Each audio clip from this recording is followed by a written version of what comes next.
Before we get into the podcast, like last week, we've been growing a little bit online. It would be amazing if you guys could like, subscribe, share the podcast if you enjoy it, and stick around with all our other content. Again, man, I'm trying to do a nice intro. Well, how am I going to get better if you keep on interrupting me? No one cares. Okay. All right. Like, subscribe, hit that notification, share. Love ya. All right. Back to our usual programming. You finished it? Yeah, I finished. Yeah? I finished the share. I was doing a little share thing. I realised looking back on the last podcast, the intro last time was pretty mental. I don't know what mood I was in, but that is you every week. But that was just extra. That was. I listened back to it and I thought, oh, if my mum listens to that, well, it wouldn't be bad. It was just weird. Yeah, I was in one of my special moods. I'm a lot more tranquil. I was flabbergasted. Yeah, but it was a true story. It was a true story. Unfortunately, a lot of the intro last week was about myself, so I want to start my usual thing, which annoys you a lot, and ask you how you've been, because this is literally very au naturel. You've literally walked in the room, you've given me the keys to set up, and I've set up. Oh, actually, on that note, before I forget, I can't even find it. Crap. You that thick that you can't even get in your pockets. There we go. I got it. That's how. Sorry for podcast listeners. I smashed the key in front of the mic. That's how thick he is. You couldn't get them out his trousers. Yeah. You've been squatting. I've had that problem before. Sorry, mother. Anyway. Poor mum, man. Yeah, this is what it's what all my friends and family have to put up with. But you've literally walked in the door, and you've been cat sitting, which is why we've gone straight into it. I've set up, got straight into the pod. Apart from cat sitting, how's your life been? Life's been good. Life's been busy. May was crazy. May was a crazy month. Have you got, including yourself, have you got the same problem where, I'm not sure if any listeners have this problem either, everyone has a birthday in May? Yeah, I didn't clock it for 25 years of my life, but this month there was I had like bank holiday weekend and I had 4 or 5 birthdays. I was the same. So every day was just Friday to Monday. I was just basically drinking and partying and celebrating other people. Yeah. Three of my closest friends, including yourself, have their birthdays within 3 days. I have yours and Sam's on the same day, and then I have, or is yours the day after? I'm 10th. He's 12th, I believe. Oh, if you listen to this. Well, you had the pub call. Was that his birthday? Yeah. Oh, it's 11th then. No, but his birthday was the day after, so it was the 12th. Well, I remembered. So yeah, I've got yours on the 10th, his on the 12th, and my mate Jamie's and my mate Igley's on the 14th. And then I saw you were out as well. Everyone's just decided to... the hospitals must be rammed in May. Back in like 98, in the late 90s, because everyone was being born clearly at that time. Fucking mental. Yeah, thank God the NHS was in a good place then. Cause I was trying to figure out what happened 9 months before May. So what? August, end of summer. It makes a lot of sense. Should I tell you a mad story? Okay, this is my only mad story of this intro. My mum once called me. I actually know where I was conceived. It's mental, innit? That is something someone should never know. And it got worse because my parents were in Norfolk. I was conceived in Norfolk, in Kings Lynn. Do you know how? What position? I don't want to know. Do you know where it was? But do you know how my mum told me? I'm diverting. Was it in a hotel or something? No, I don't want to know all that beeswax. Then, but how did you... She called me. She was on holiday with my dad. Clearly, they love it up there.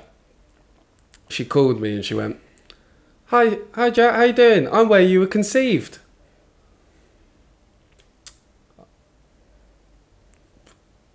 What do you say to that when your mum calls you and says that? I'll join you.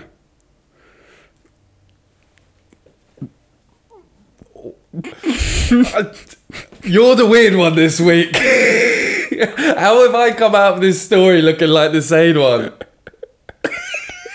Oh, I let my intrusive thoughts win. Jesus Christ, Chika. I know it's Norfolk, but still. Hey, I'm putting myself in your shoes. But yeah, I was going around my whole life thinking, yeah, I was born in Islington, raised in Camden, proper North London boy. No, I was conceived in King's Lynn. King's Lynn. Yeah. Damn. Not King's Landing, King's Lynn. Yeah, there's a fun story for you all. I hope my mother and father does not see this clip if we decide to clip it up. They'd love it. Anyway, sorry, back to... Your mum, do they have no, Instagram or TikTok? No. No, my mum has Instagram Reels, though. She probably will see that. So I might not clip it up. Depends how I feel. Well, we've got an editor now as well. We should go and see a game at King's Lynn. They have a football team. They do have a football team. They have a football team. That'll be good. You know, we haven't been anywhere since Charlton. Support your local. That's literally your local. Crazy. Oh my god, I said I wasn't going to make it weird and I've made it weird. I think less than 5 minutes in. Yeah. Anyway, yeah, as you were saying, the hospital's full in August. Another thing before... And me. Sorry, in May. And people are enjoying August. Yeah. Anyway, I'm glad that you've been keeping busy. The new job has clearly been taken out, and you can see it in your face. Oh man! So we're gonna provide the energy for you. C'est la vie, c'est la vie. But one thing I did want to touch on, because again, I don't want this intro to be too long, because we got a lot to do. I've even got a quiz for you. What are you touching on? We're touching on... Do you remember when we first started doing the Two Left Feet show? I pulled up a clip of you dancing on stage. Oh yeah, and I took the piss out of you. Yeah. I mean, this probably turned into a TikTok clip as well, so roll the clip if you send it back to me. Don't worry, we're rolling the clip because it's going to get worse. And I felt bad. Because I feel like karma came and hit me really hard. Because you weren't that bad on reflection of my antics at a bus down event. You know the video I'm talking about. So I went to a bus down event when Chika and the guys had one in Camden. It was at the Camden Assembly. And you kindly invited me up on stage, and I was with some friends, and one of my friends videoed me on stage. Now, I've had a few drinks. I've never really been on stage like that at an event before. I don't know. I'm touching my hair because I'm nervous about showing this video, but we got to do it. I was thinking, the clip came back up the other day, and I was like, I'm gonna... Because karma's gonna hit me again if I don't own up to this. Forgot about that clip. Yeah, so I've gone on a side tangent now. I got up on stage, and you know, as I say, I had a few drinks in me, and I thought, you know what, I reckon I'm all right on it. Anyway, he found his home. 2-3 minutes. He didn't want to get off. I actually didn't. 2-3 minutes after nearly tripping up the MC.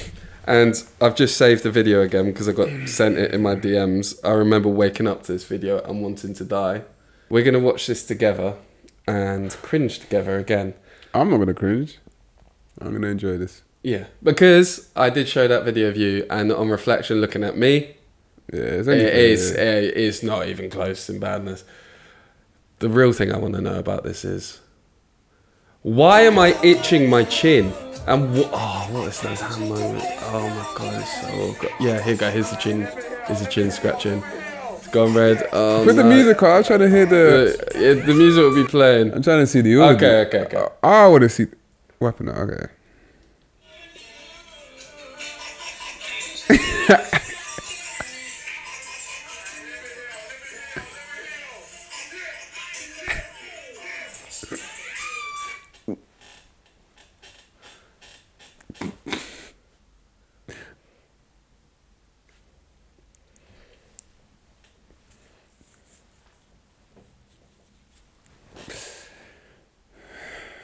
It was painful. Painful to watch. You think anxiety is bad, but when you get sent that clip in the morning, it hurts. I I must have some videos from that night as well. No, we're not. Okay, I only did one of you, and yeah, we're not going too That much. was November the 19th. Oh my god, Just double check. so bad. That was the same night where I kept on saying I was on the guest list, and the bouncer rinsed me. No, man. I'm on the guest list. Believe me, I'm on the guest list. Yeah, and so I think I've told this story in a podcast before, but Chika put me on a guest list. I've never really been on a guest list before, and they asked us 1 or 2, 3 times, like, have you got your tickets? I said, no, I'm on the guest list, and then I kind of whispered it under my breath the second time we got asked, and yeah, I said it so embarrassingly that the bouncer had to go, we get it, you're on a guest list, as the music plays. Actually, will we get copyright struck for this? Maybe it's best not to. No, actually, no, it's background noise. Yeah, So it's not. You're not going to find one. If we find some other... I tell you what, prep him for the next podcast, Cheeks, and we'll go through him, like, because you'll have a whole gallery of me. Yeah, I won't. But yeah, it wasn't my proudest moment, but I was thinking today, that clip where I showed that clip and I ripped the shit out of you came up, and I thought, do you know what? Fair dues. I've got to be fair back. What the hell is this? And why am I reaching my arm out? I'm not going to reach my arm out because it's going to look crazy, but like, why am I rubbing my beard and then leaning back with my arm out like that? I look like a nutcase. Never let me on stage again, bro. And it's so out of time. I know for a fact, next event he's going to be on stage though. I'm so going to be on stage. He's literally just going to be on stage. I'm so going to be on stage. Yeah. Anyway, this podcast, we're going to do Euros 2024 preview. And I want to get straight into it by testing your knowledge with a quiz. Are you ready? How many out of 8 do you reckon you'll get? This is from the BBC, by the way. I didn't make up the quiz, but it's quite a basic and easy one. How many out of 8 do you reckon you'll get? I got 5, I think, in this one. It depends what it's on. Euro 2024. Euros knowledge. Euros knowledge? Yeah. 2. Alright. Fair. Here comes the quiz. Euro quiz. Testing Chika's Euro knowledge. We're going to start. Which of these countries has never won the Euros? England, Denmark, Portugal, or Greece? Oh, come on, I wasn't even listening. England, Portugal, Denmark. Which of these countries has never won the Euros? England, Denmark, Portugal, or Greece? England. Correct. He's one of one. Okay, this one's really, really, really tough, but have a go. Which is the name of the official Euro 2024 mascot?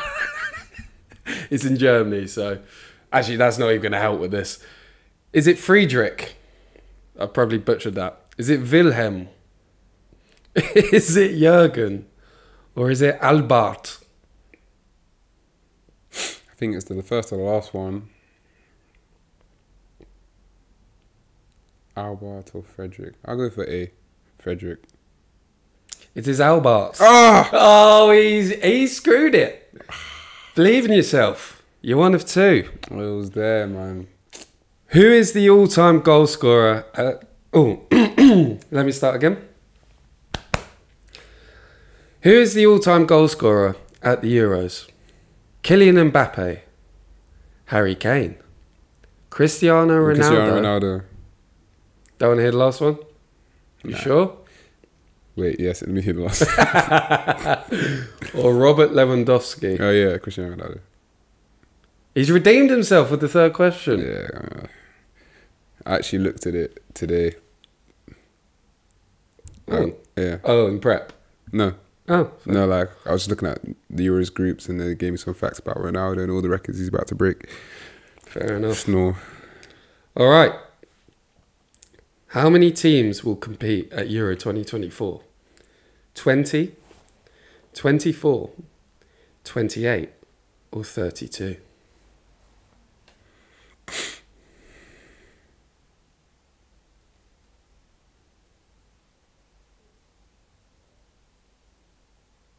He's really thinking about this. I'm trying to remember how many I saw when I was looking at the groups. If it was 6 or 8. To be honest, it's good you're waiting because I've just got a few WhatsApps and it's some really good goss. I'll tell you after. I said 24. Or was it 32? I think it got expanded. All right, I'm going to go 5. 32. You're going to go with 32? Yeah. It's 24. Oh. Okay, next question. Who are the defending European champions? Very easy one. Do I even need to read them out? I do. Germany. Yeah, Italy. Okay, cool. Okay, 6th question out of 8. Which city in Germany is hosting the Euro 2024 final? Is it A, Munich, B, Dortmund, C, Berlin, or D, Cologne?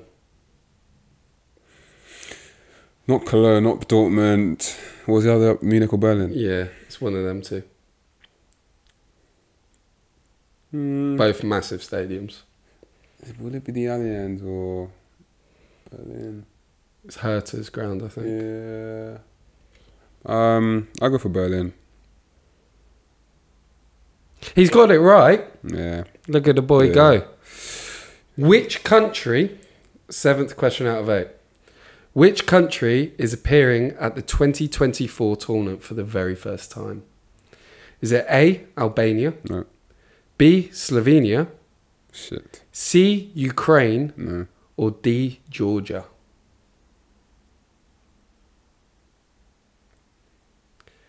I'm going to start playing some music in the background just to... I think it's A or D. You said no to A straight away. Yeah, I regret it. A or D. I feel like Georgia have been there. Ukraine definitely have been there. Slovenia probably have been there. Albania, A. Final answer. Yeah. It's wrong. It's D, Georgia. I remember watching Albania in the Euro 2016. Bro, like 3 of the ones I got wrong, I literally had the other ones. All right. Oh, that's right. Final question. Oh. Final question. How many of the 4 home nations have qualified for this summer's tournament? So Northern Ireland, Scotland, 2. Wales and England. 2? Well done, mate.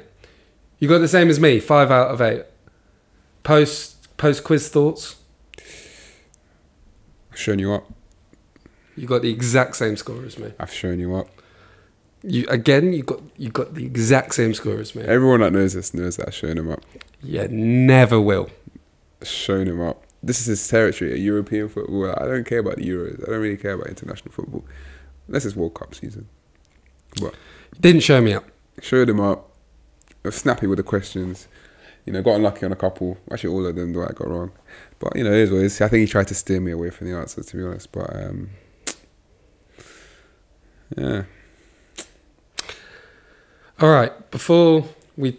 I hope you guys are in Euros excitement right now as you listen. I know you're probably on the edge of your seats. Yeah, it's very quick, so we've got to get this out. Did you watch the England game? I will never watch an England game that isn't inside a tournament. Yeah, same here, really. Horrible football. I know they won 3-0, but Oh, I was watching it. Yeah, I was, but I was more concentrated on having a conversation with my mates. I'll be honest.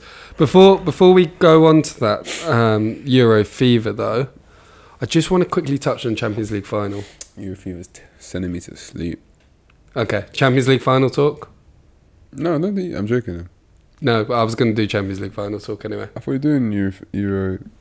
Wait, what did you say? We're gonna go back to the Euros, but nice fart. But I think I really want to touch on the Champions League final with you. Is that okay with you, buddy? We can touch it. Come on. On to Champions League final talk. All right, sweet. Chika, Champions League final. Initial thoughts on the game. We'll touch on it quickly because it'll be long gone by the time this is out. But I kind of wanted to touch on Real Madrid and their future because I made a little video on that. I didn't make it very... In professional surroundings like this, I say professional, I've got one softbox light and a nice camera.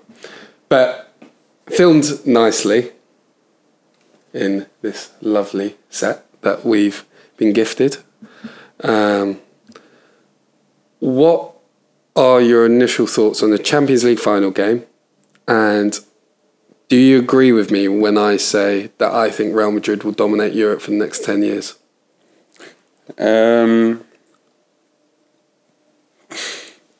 Well, they already have dominated Europe for the past 10 years, if you think about it. Like, have they? They've won like half of them. I'm talking like 8 out of 10 instead of like 5 out of 10. I think they're going to be the favourites every year, but you know, if City don't get charged... I think they will. Yeah. I've seen they've launched a counter-suit, which we'll talk about later, but... Yeah, you're probably right. I think they will, but I don't know, does that stop them from playing in Europe? City? Yeah. Well, they'll be relegated to League 1 or League 2. Yeah, but if they still finish, do they... They'll have to sell all their players. I don't know what would happen, but they wouldn't exactly be a threat. Yeah, at that point you can't really be a threat. Yeah. Or Arsenal, eh? Arsenal. Nah. I just think they're going to be too clinical. Like, that's the main issue. They already have that thing where they just don't play that well, and then they just got too many players that can just pop up with big moments. That's literally how they won the league this year, how they got to the Champions League final, and again, just somehow got the job done. But it was a calm game. Like, first half, I really thought Dortmund were gonna, get a goal, but the finishing was just poor. It was terrible. You knew as soon as they missed that first chance or the first 2 chances that it was just game over. Yeah, it wasn't happening. You're just waiting for, and it's Carvajal, 5'8", 9", right back just to get the goal. It's from a corner. Especially the corner just didn't need to happen at all. It just didn't need to happen. Such a poor corner to concede. And then, you just knew what was going to happen. All these fucking Real Madrid fans are like, oh my God. I hate them as well, man. Hate that club. Well, they're the biggest club in the world by far. Yeah. Didn't I text you during the game? I was like, I can't stand them. Yeah, and I was like, yeah. In regards to Endrick and Mbappe joining, I find that quite interesting. And I think it will be massive because when you watch Madrid right now, Vinicius and Rodrigo, it's Rodrigo, isn't it? Yeah. Pardon me. Funny thing about Rodrigo, there's so many tweets I've seen where everyone's convinced he's not Brazilian and he's Bengali. And I can see that he really does look Bengali. But they set up in the Diamond 4-4-2, which I found quite interesting. I'm sure Real Madrid have had many iterations and different teams like Galacticos, you name it, Ronaldo era, blah-de-blah-de-blah, I won't bore you too much. But they have 2 wingers playing as a front 2. And I find it really interesting the way they... I'm a bit obsessed with tactics at the moment. I've got a book at the moment I'm reading about the history of football tactics and the influence on the game. But they play as 2 wingers as a front 2, and then they have a diamond, and Bellingham kind of just floats everywhere. And then you've obviously got the reinforcements in Camavinga, Tchouameni, Cruz, Modric, you name it. But they play quite narrow and the fullbacks really push up high. With Mbappe and Rodrigo coming into this team, do you reckon Don Carlo's got the ability to switch up? I think he's got to go down. He's neck and neck with Pep for best manager, who's still managing at the moment. I don't want to talk about historical managers, but I think there's an argument there now. But the point being, Don Carlo's got the intelligence and the wherewithal to be able to switch up a whole system. If Mbappe comes, do you think he comes as a number 9? Or do you reckon they keep the system the same and kind of play those 2 wingers as a front 2 like they do? Because Vinicius drops out really wide when he plays in that front 2. And it's really hard to pick up because Bellingham's always moving. Vinicius is always pulling wide. Rodrigo's always pulling wide. As a centre-half, you've got no clue who to pick up. And then the fullbacks are bombing on, but then sometimes they double up, sometimes they go really narrow. It's so fluid and so hard to pick. I was fascinated watching them in the Champions League this season. And where do you think you can see Mbappe and Endrick pretty much fitting in? I think they'll phase Endrick in slowly, but obviously Mbappe has to start.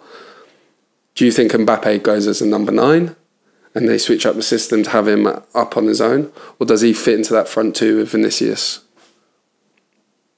Sorry, that's a really elaborate and detailed question. I don't know. You have to find a way. I think I would expect him to go and replace Rodrigo. But I think they'll probably need to figure out. I think Don Carlo probably knows better than most how to set up and get the best out of each and every one of his players. And he needs to look at who his key players are, and they're going to be Bellingham, Vinicius, and Mbappe, and what best fits. Because Bellingham most of the season been playing as a false 9 even. Yeah. So, would his role change? I'm not too sure how he's going to do it. I'm hoping that it won't work. Yeah. I'm hoping that it's going to crumble to shit. But Mbappe is one of those players that you just can't stop, no matter where he is on the pitch. Do you know what I mean? I think he probably will have a role where he's dropping deeper.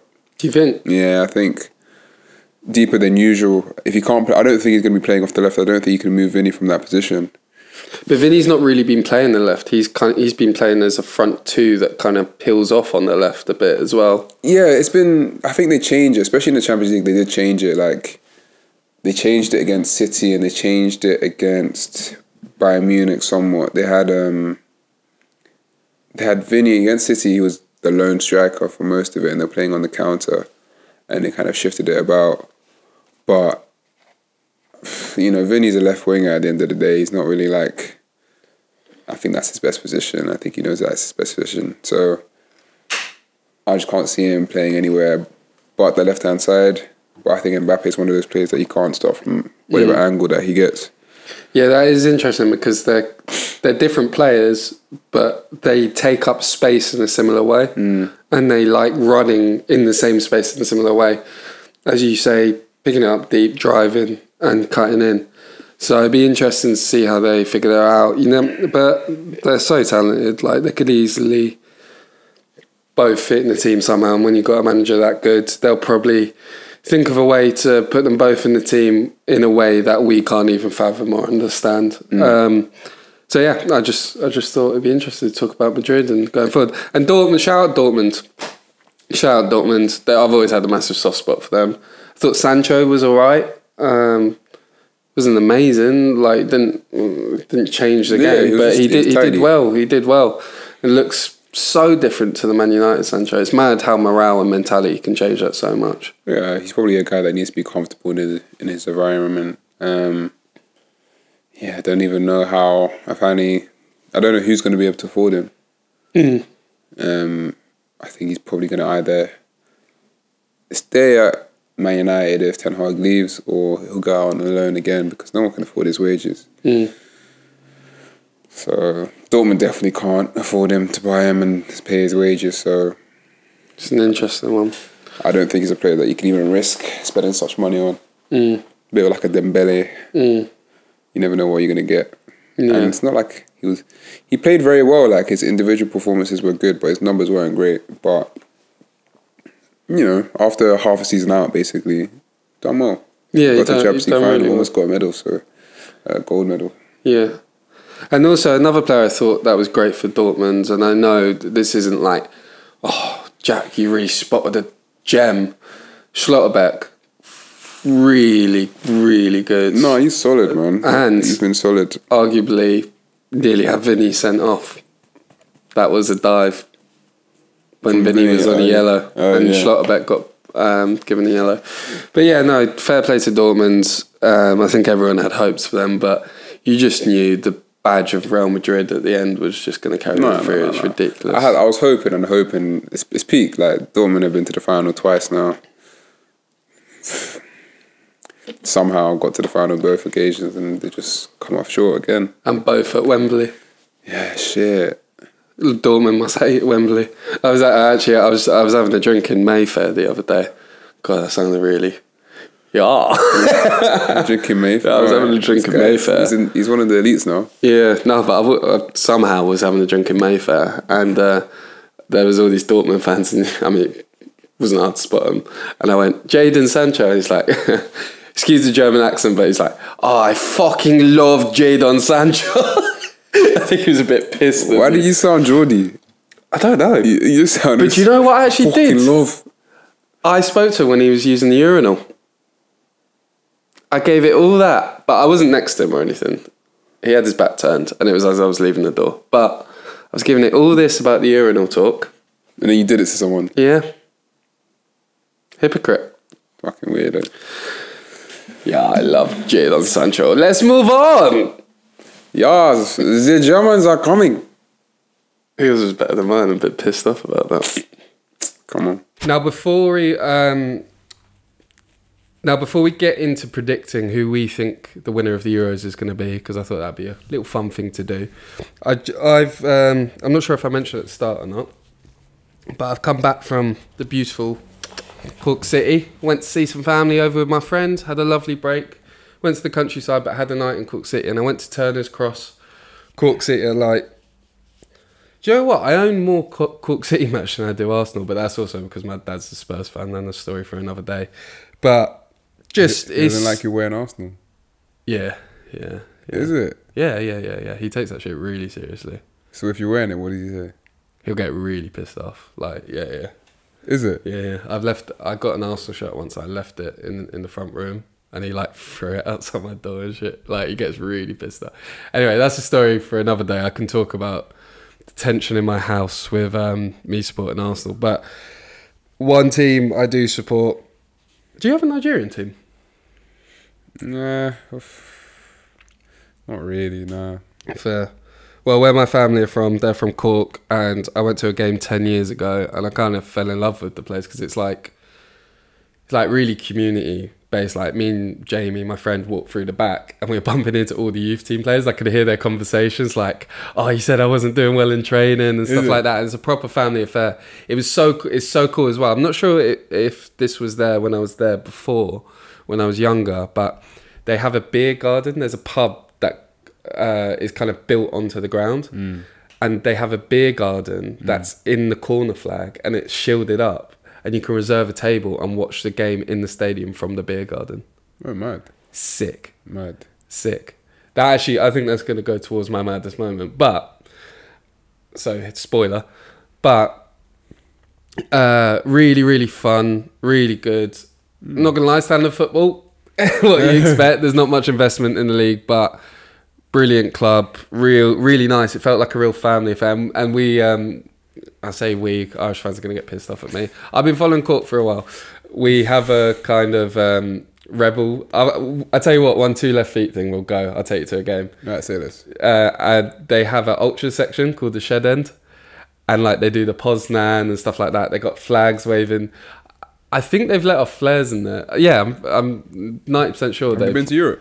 Yeah, we qualified for the Europa League. Bentner played at Cork City. Yeah. Well, yeah, Rosenborg, when he played for that Norwegian. Was it Norwegian team? Is Rosenborg Norwegian?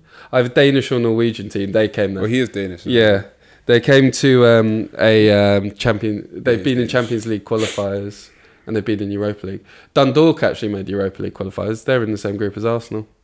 It's when El Neni scored that banger in Dublin. But yeah, just fucking incredible. The Ultras end is funny because it's I've been to Red Star Belgrade. Yeah, I've seen mental shit. I've been in the Ultras section of Red Star Belgrade, and to be fair, they really do generate a really good atmosphere in the Shed End. It's a small ground. It's like a League 2 ground, but yeah, it was just class. I had such a great day out. I love going down.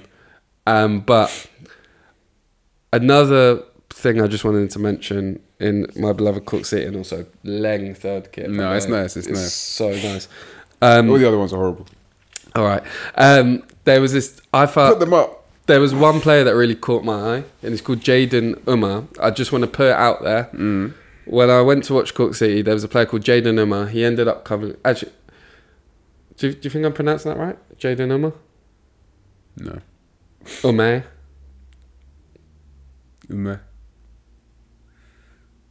but it's like you can anglicize it, I guess.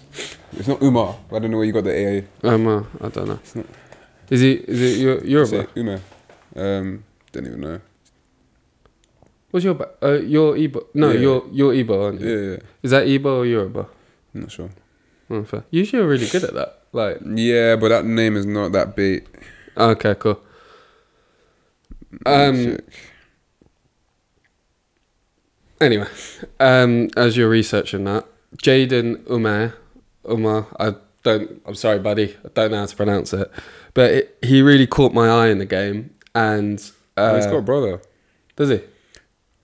That's the other Irish youth international guy. Franco Umar. Yeah. He's at Crystal Palace now. Okay. Talented family, clearly. He was on the bench against Everton. Oh, seriously? Yep.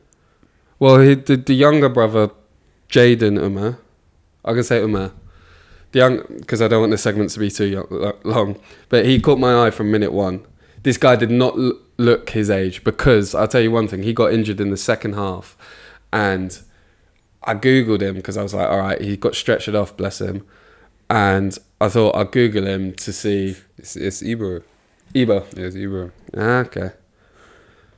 So there's one pronunciation you can't work out yourself. Ume. Why not say it in Nigerian, like twang, but it's Ume. Ume. No, Okay. no, Ume. Ume. Ume. Ume. Ume. Yeah. That's I still that's struggle how with your surname, to be fair. Yeah, go on then. Onwanibi. Onwanibe. Chika Onwanibe. Onwanibe. Onwanibe. Onwanibe. Onwanibe. Anyway, one day I'll get that right. Jaden Umair, he was incredible. And when he got injured, I Googled him and I thought, all right, he's got to be on the books or somewhere. He's an Ireland under-17 youth international. Doesn't shock me. He stole the show. And this kid was 16.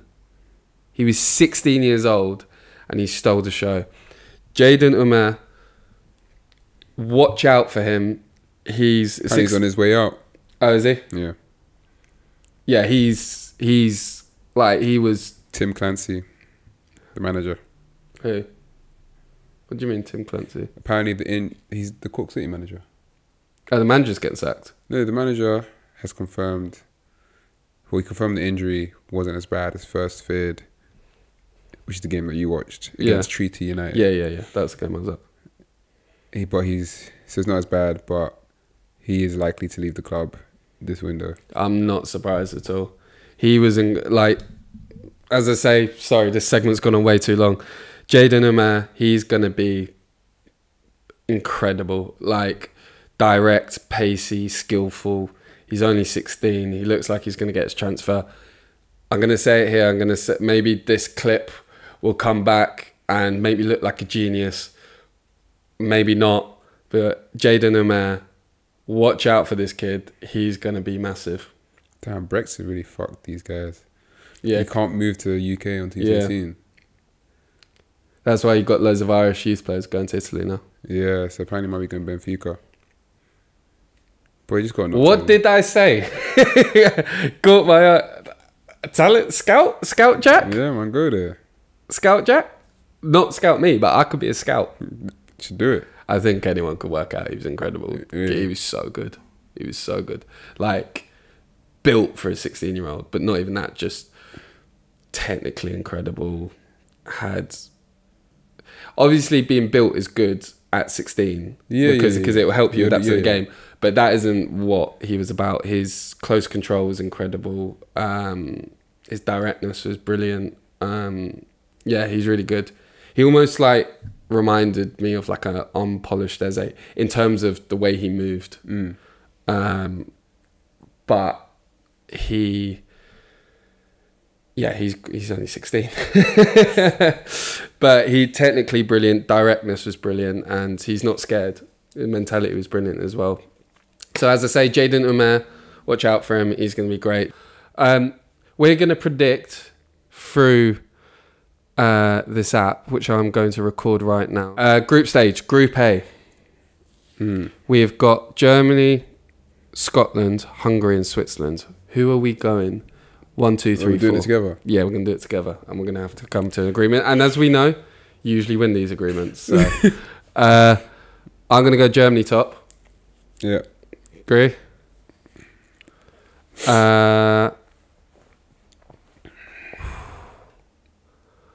going to go Scotland second.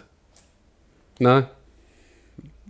I disagree, but we can put them third. Switzerland second. Yeah. Hungary just lost to Ireland, so they're not doing it. I think Scotland will come second. I think they're going to have a good tournament. Huh? I think they're going to have a good tournament. Why? I don't know. Because they had a good qualifiers. Yeah. All right, you see. Okay, Switzerland second, Scotland. I was going to put them bottoms.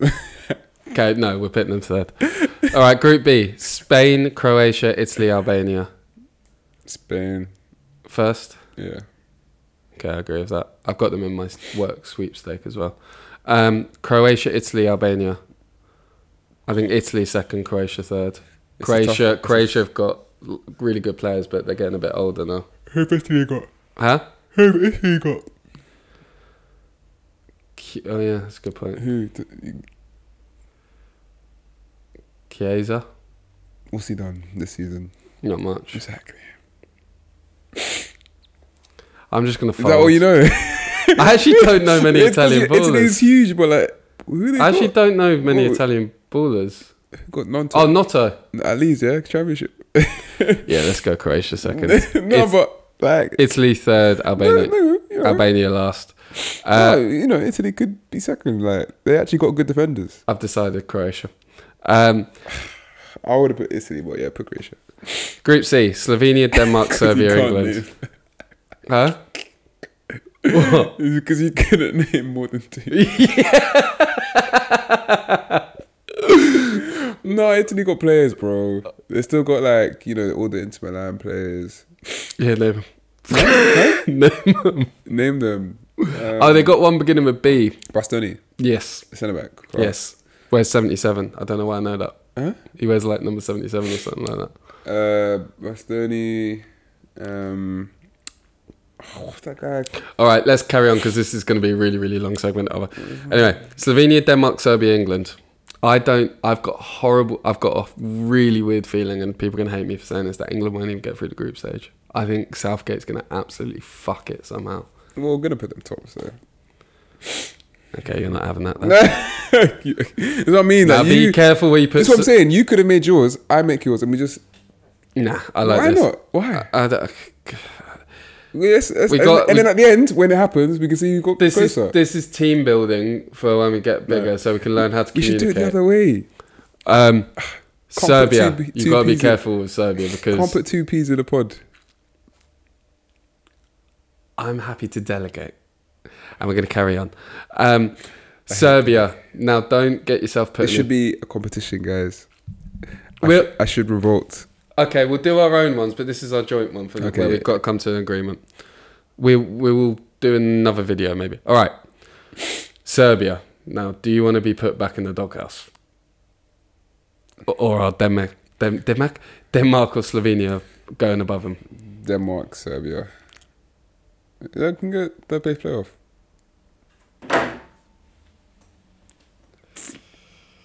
So people might not realise why I'm reacting the way I am. Chika's partner is Serbian. Yeah. And you've put them third. Yeah, it's good. Respectable. It's nice knowing you. The math is going to be after me now. Yeah, exactly.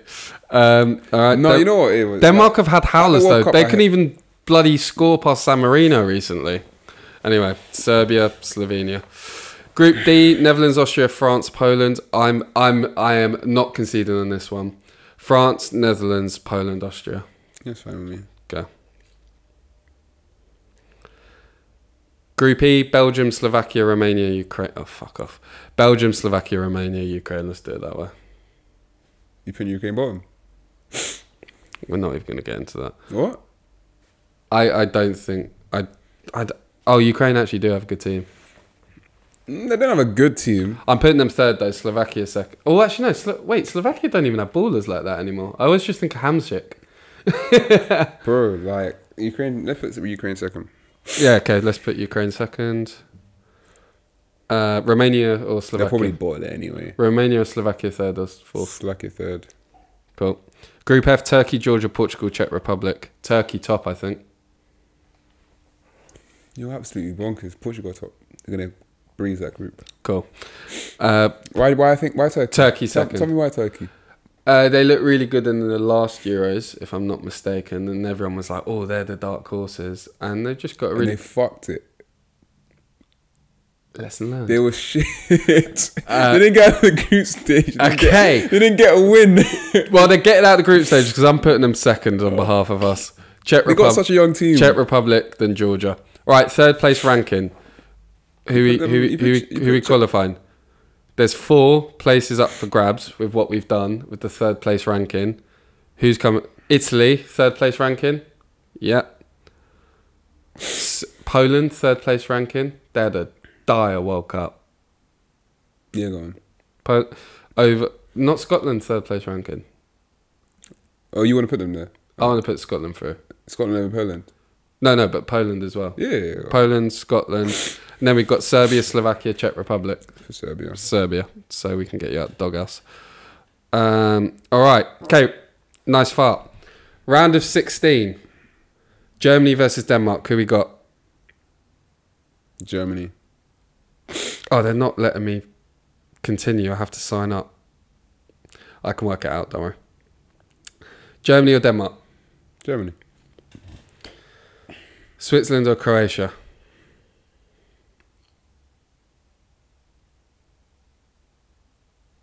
Oh, do you know what? I'm just starting my free trial. Nah, don't do that. Okay. Oh, the cheeky fuckers. They meant to go so far. I'll work it out. There's another one as well, if you want to do that one. A bit longer. Nah, but we've just done it all. It's fine. Anyway, Germany, Denmark. Germany. Switzerland, Croatia. Switzerland. Cool. Spain, Scotland. Spain. Actually, wait. Switzerland, Croatia. I feel like Switzerland could bottle it. Okay, we'll go Croatia. Spain, Scotland. Spain. England, Poland. England. Portugal, Serbia. Portugal. Netherlands, Ukraine. Netherlands. Belgium, Italy. Belgium. I think just Belgium. I think you've got to go with your first instinct. But they don't have like a lot of the. Yeah, it's good Belgium then. France. Who do they have up top? Like Trossard. France, Turkey. France. All right, game 37 winner.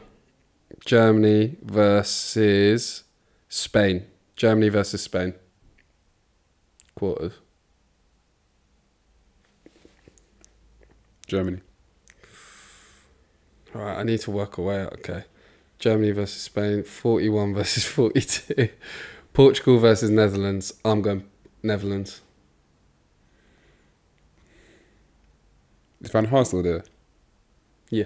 Why don't you like Portugal? I don't like Portugal, but No, I don't not like Portugal. I just don't think they've. have you seen their team? I think the Ronaldo factor is going to really bite them in the teeth. Bro, I think they're going to force playing Ronaldo. Bro, they don't have like. They have Leao, Bruno Fernandes, like Bernardo Silva. I think Netherlands though. If you want to say Netherlands, you say Netherlands. 43 versus 44. Sorry, 41. No, what's it? 43 versus 44. Belgium or France? France. And then 40 versus 38. Croatia or England? World Cup. England? Okay, cool. So...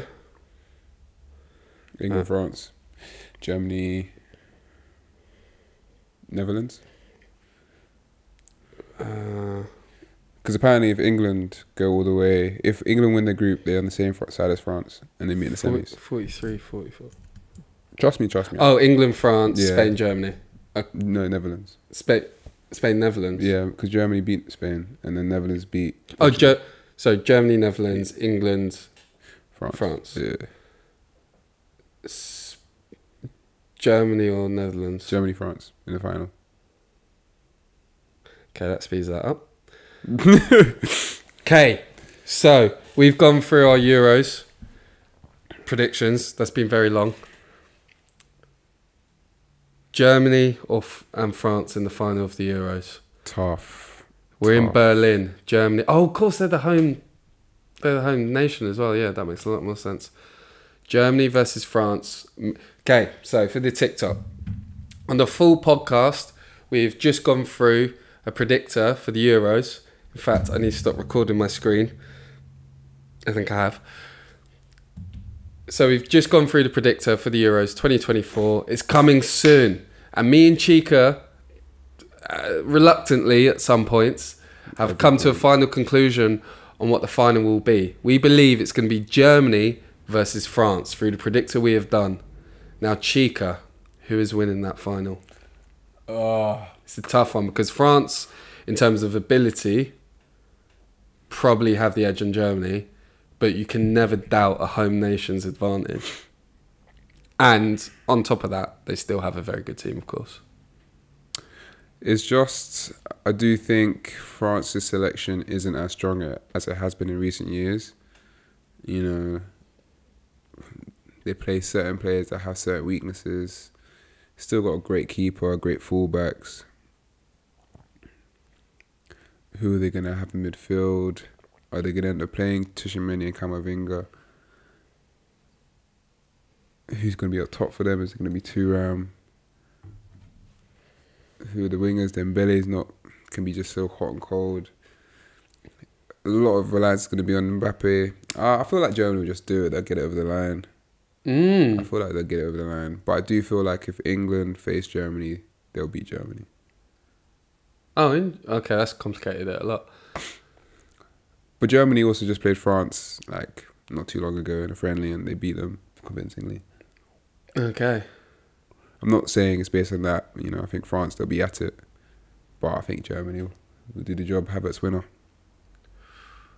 Massive predictions there. I like that. That's a lovely clip for the tiki-toki. And... His tiki-toki. And I think that's a good summary. So, here you have it. Who did you think, bro? You didn't say who you think. You've convinced me.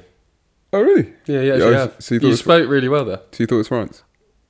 No, I said when I was summing up both sides, I said that Germany have that home nation advantage. You can never downplay that. So I didn't convince you already had Germany?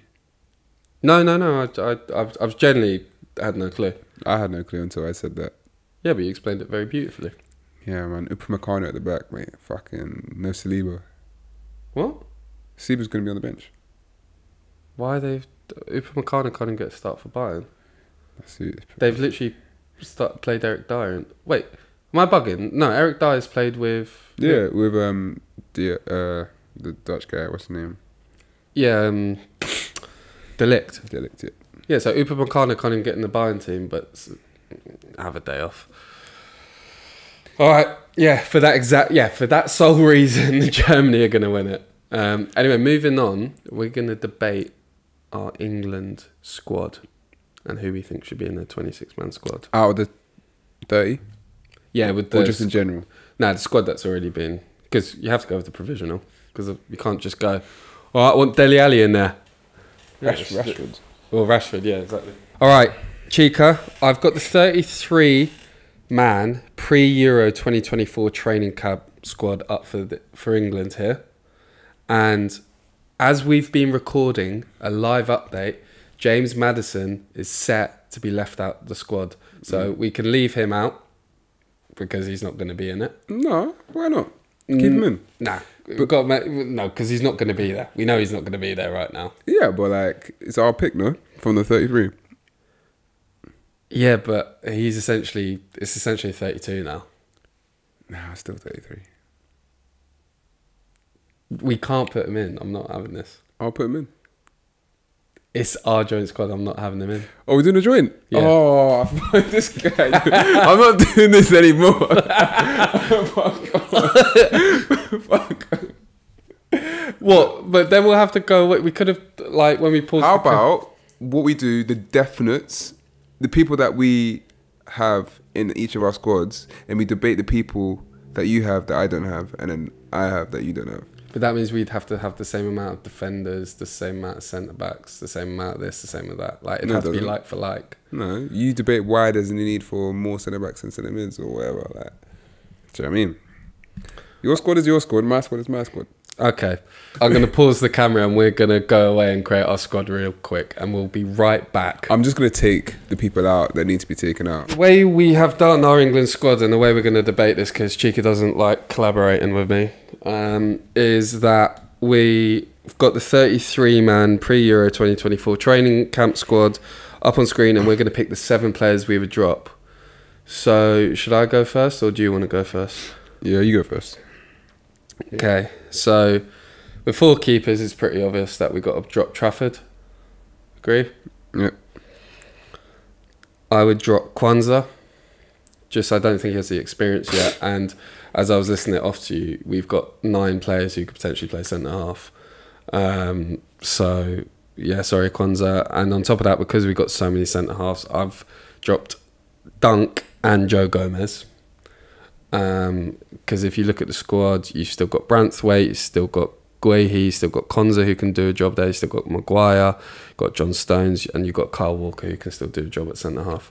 You've got a lot of centre half. So I've actually. So you dropped Gomez. I dropped Gomez. I thought you right before the camera put on. You were like, oh, you said the person with more experience.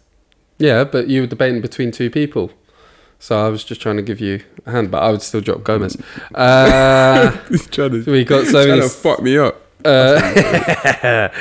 And then on top of that, midfielders. It's really confusing the way they've done the squads. It's like Bellingham is, as much as he's played as a false nine, he's not a forward. But as 2 midfielders, Curtis Jones, personally, never really rated him. I think he's good. He's good. Do you know what I mean? Like. But if I was to say to you, all right, we're going to bring on 1 midfielder to change the game, are we bringing on Curtis Jones? Because he's certainly not starting. No. Curtis Jones is a good player. Never. He's actually a decent player, tidy, good runner with the ball. But at the same time, I agree with you. Like, you're not gonna. I'd rather have Eze come on. I'd rather have Foden be brought into the middle. I'd rather have. Yeah, even Maddest at that rate, or Gallagher, to be honest, has played more often than him this season. So it's like, yeah, Manu, so many people ahead of him. Yeah, so there's no point bringing him. Yeah, and after that, this is where it starts to get a bit controversial. Now we know Maddison's going to be dropped. We know he's going to be gutted, and I've just gone with him to make my life easier because he's been dropped. I don't actually agree with it, but you put him in? I think I will. Yeah, over Adam Wharton. But for the sake of the video, I would,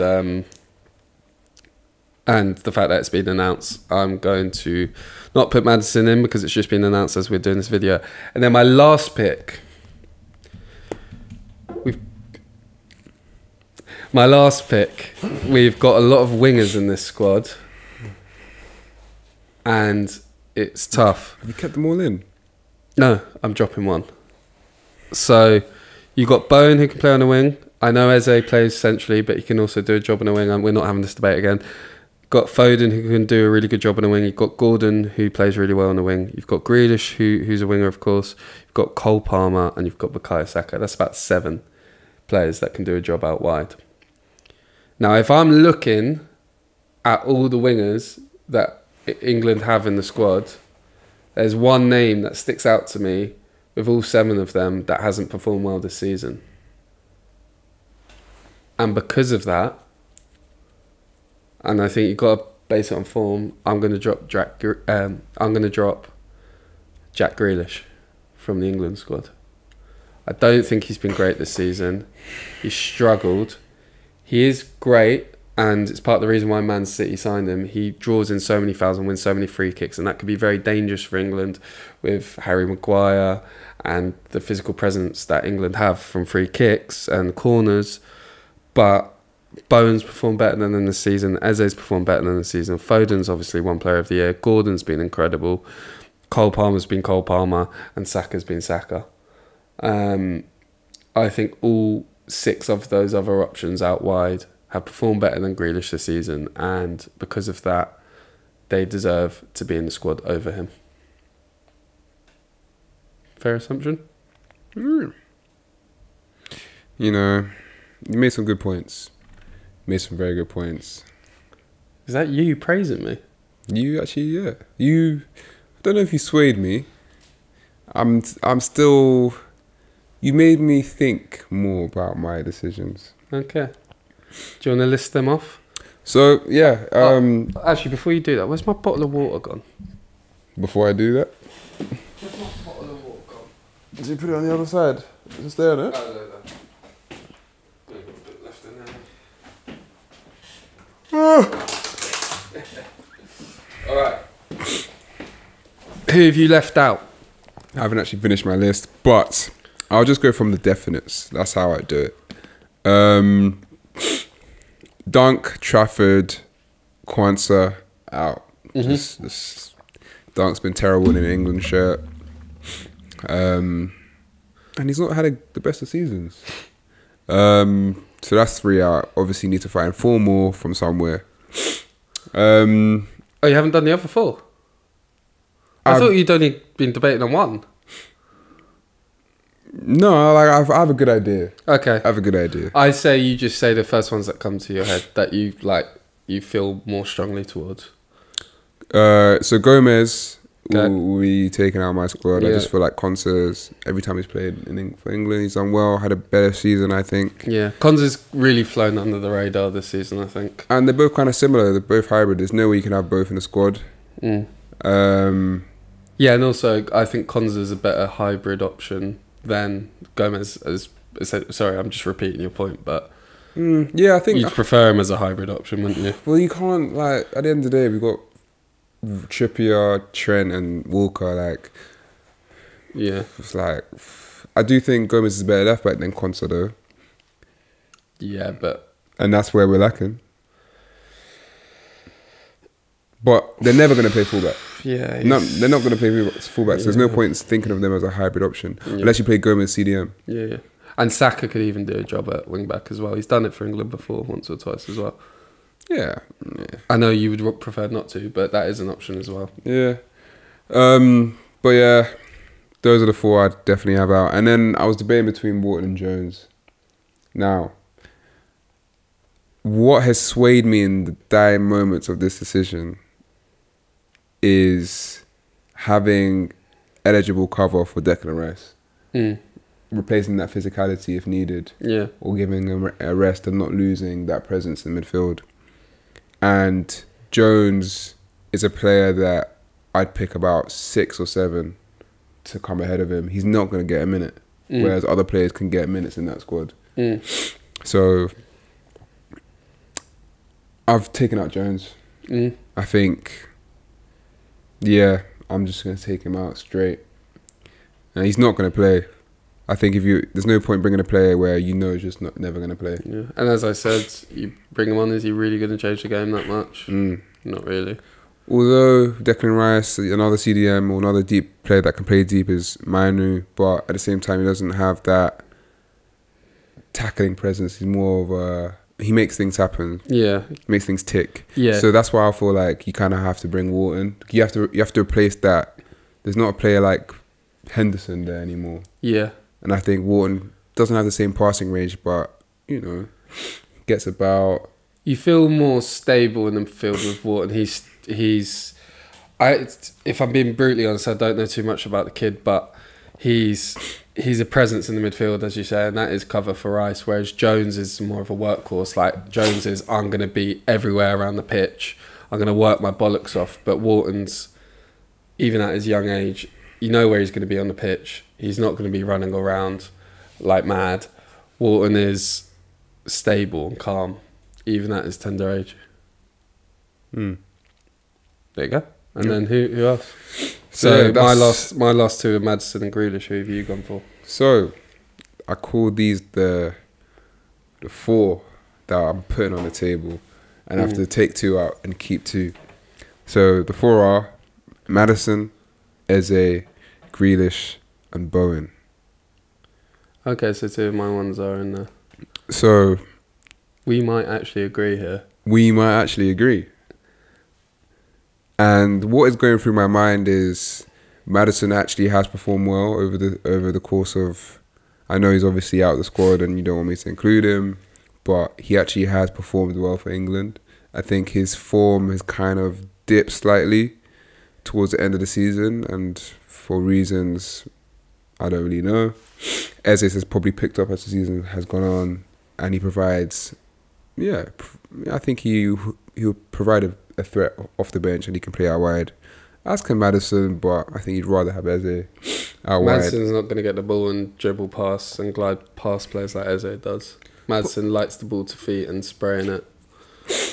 Yeah, I'm trying to think of options that we already have. Do we have any players that like Eze? We got Foden, who's a similar sort of ilk, kind of glides past players. Arguably Palmer, he's done the job in the middle.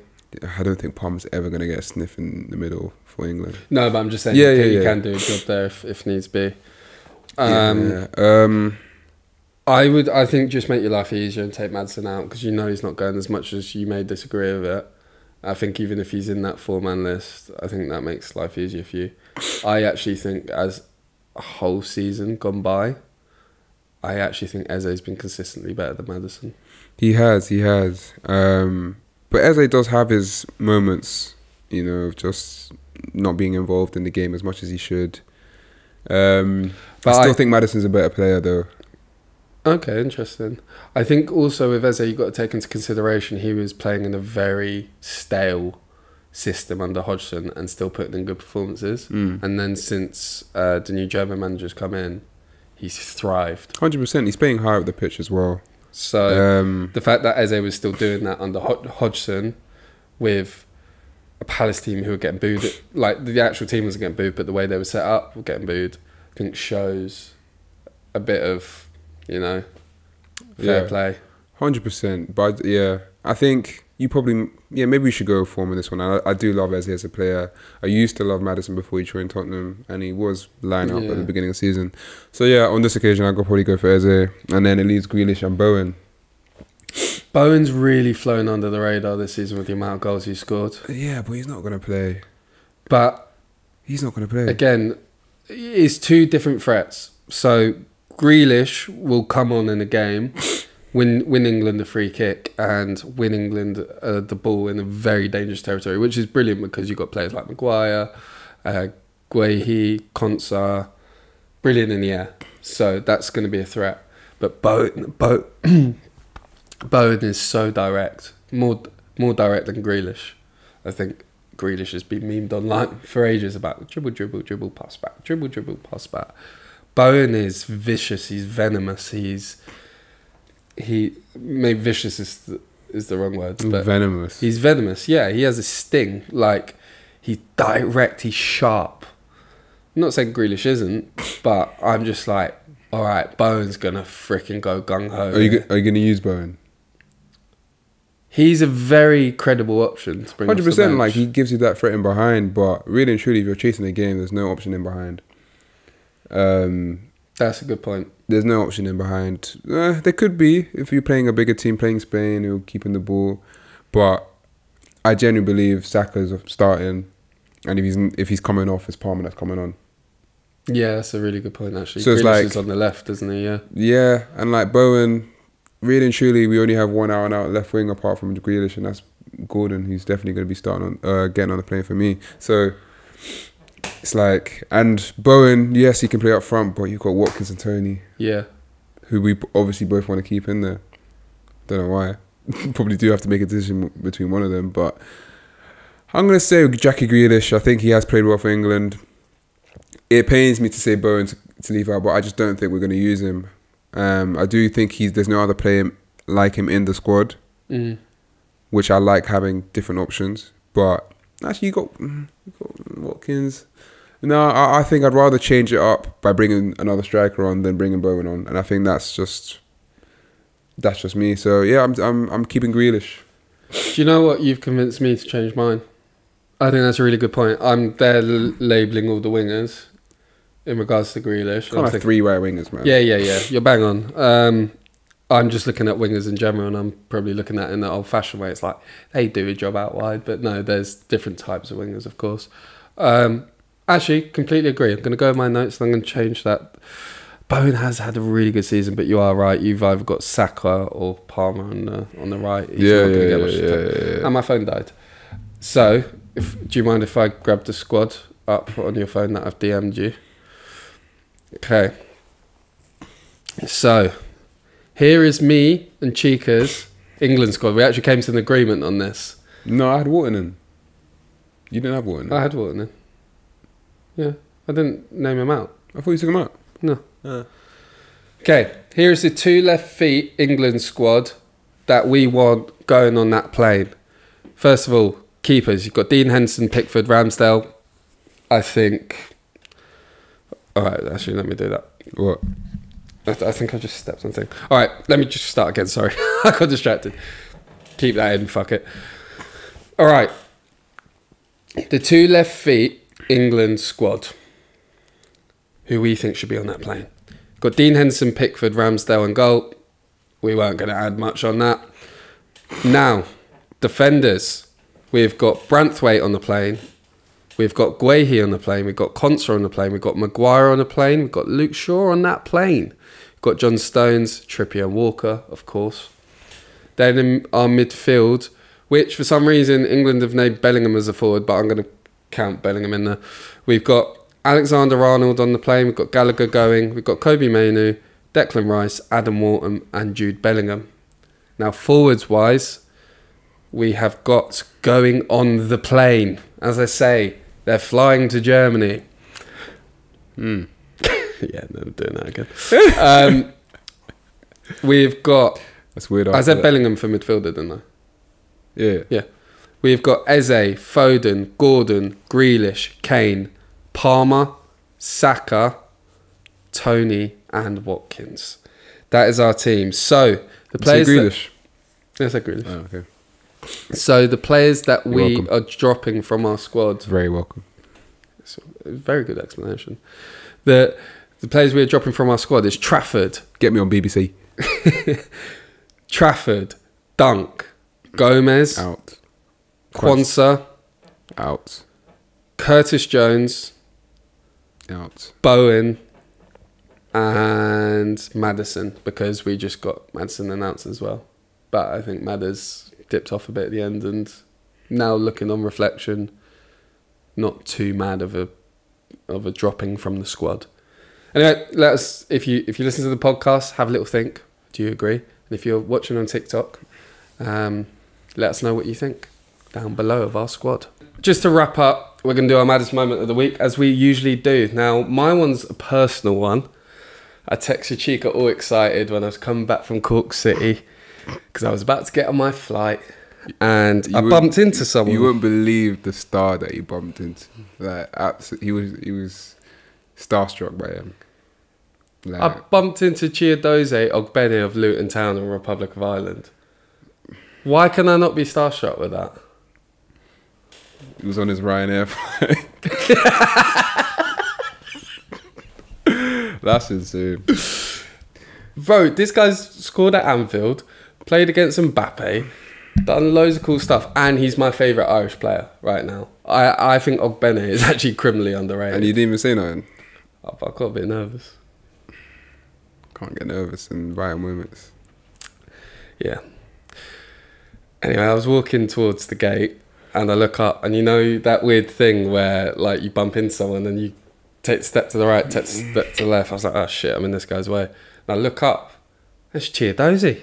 And it's Chiedozie. And I'm literally like... You could have broken his ankles right there. He walked like a footballer. He was kind of like light-footed. It was like he was like skipping. Have you ever seen like footballers kind of walk in a weird way because they kick balls so much? Like even I, not even a professional footballer, walk kind of funny because I play football. Like he's like kind of almost... Anyway, that was a weird thing I noticed. But regardless,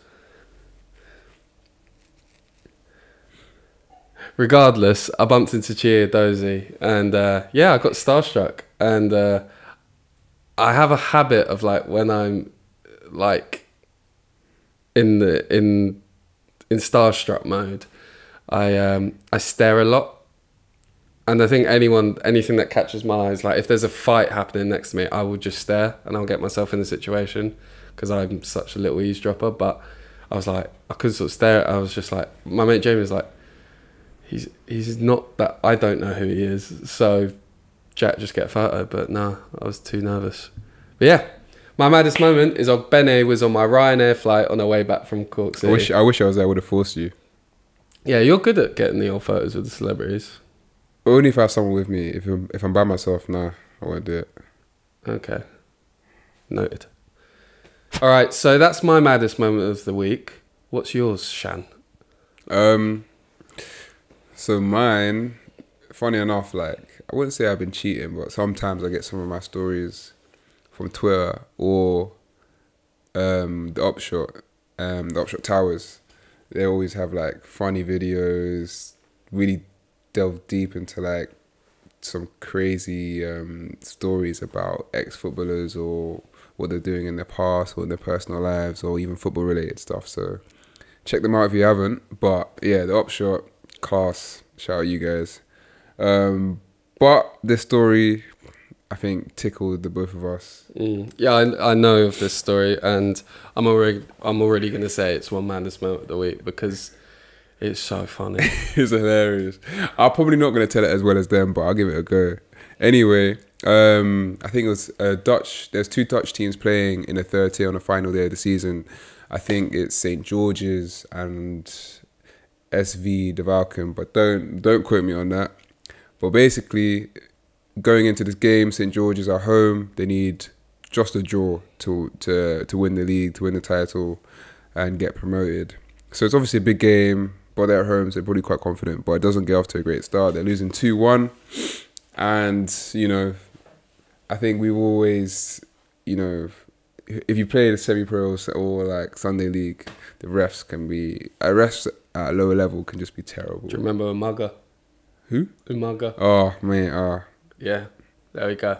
The Barnet Sunday Youth League. Was it Barnet?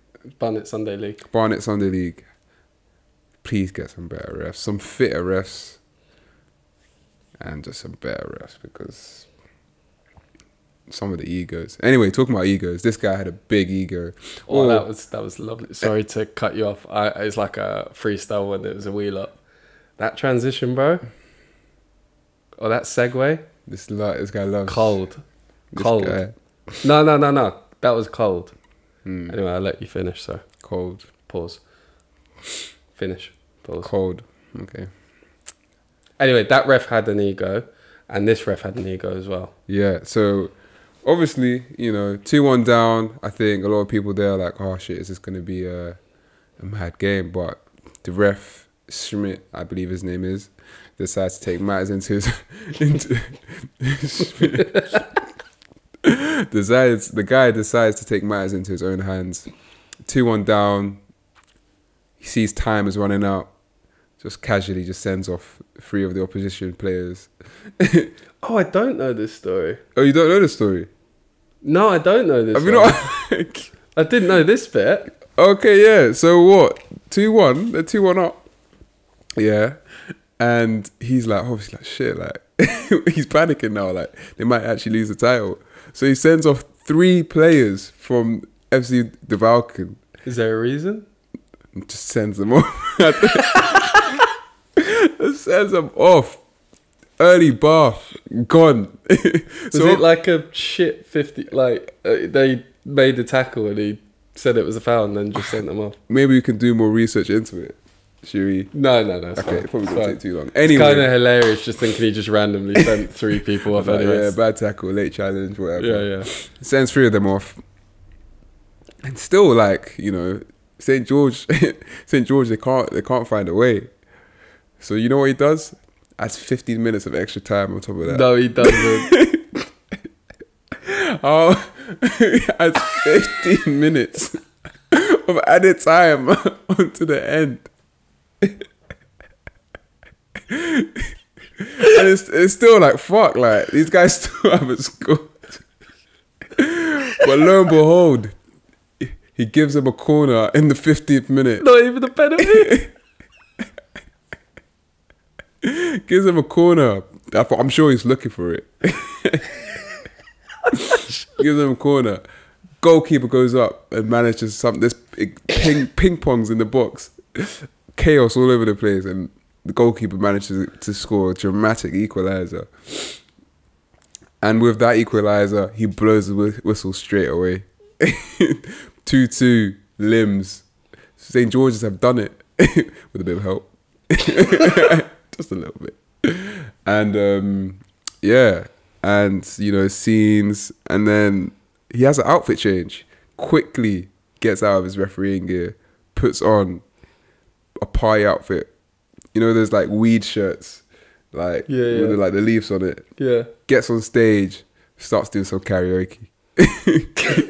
This is not real. Starts doing some sing songs with the trophy, parading the trophy around, like celebrating like he was part of the team, which he probably was.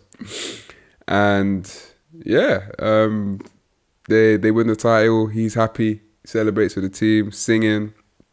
And then obviously the Dutch Federation hands this man a lifetime ban, and he's still banned to this day from refereeing games in the Netherlands Football Association. What's his name? Schmidt?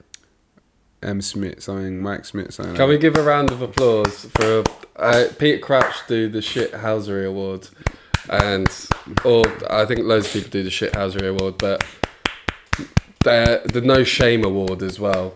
You win Maddest Moment of the Week. That is the best one we've ever done. That outdoes Antonio. Yeah, have you not seen that? I'll send it to you. Oh, send it to me now. Pause. That's the end of Maddest Moments. And just before we end, okay, we're gonna cut. Yeah, and we're gonna do a quick outro. We're gonna do a quick outro. He didn't give 3 red cards. He gave 4. 4 red cards. All right.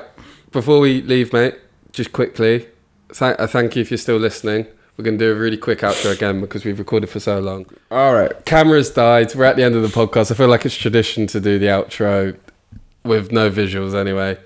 Before we end the podcast, I think we should actually make it tradition at this point now to do the outro with no visuals and just a graphic. Just jokes. Oh, it happens anyway, so might as well just plan it. Yeah. Who's your freak of the week? Oh shit, freak of the week. I forgot. Freak what, in the Champions League? Yeah. Should give it to Lookman? Yeah, give it to Lookman for 2 weeks ago. Fair enough. And yeah, fuck City, man. I mean, fuck Madrid. Fuck both of them. I'm going to give myself a howler for not getting a photo of Ogbene. Yeah, that's a big howler, man. Yeah. What's the worst that can happen? He says no. And then he's not your favourite player anymore. Then he goes to interview, be like, this weirdo came up to me and was like, "Can I have a photo?" And on that note, guys, take it easy. You can't see our faces, but right now I want to bang Chika in the face. Pause. Love you lots. You can't see my face right now because the camera died. As usual, the podcast that always goes wrong. Adios. It's 12:30 in the morning and we got work in the morning. Love you lots. Bye. Kisses.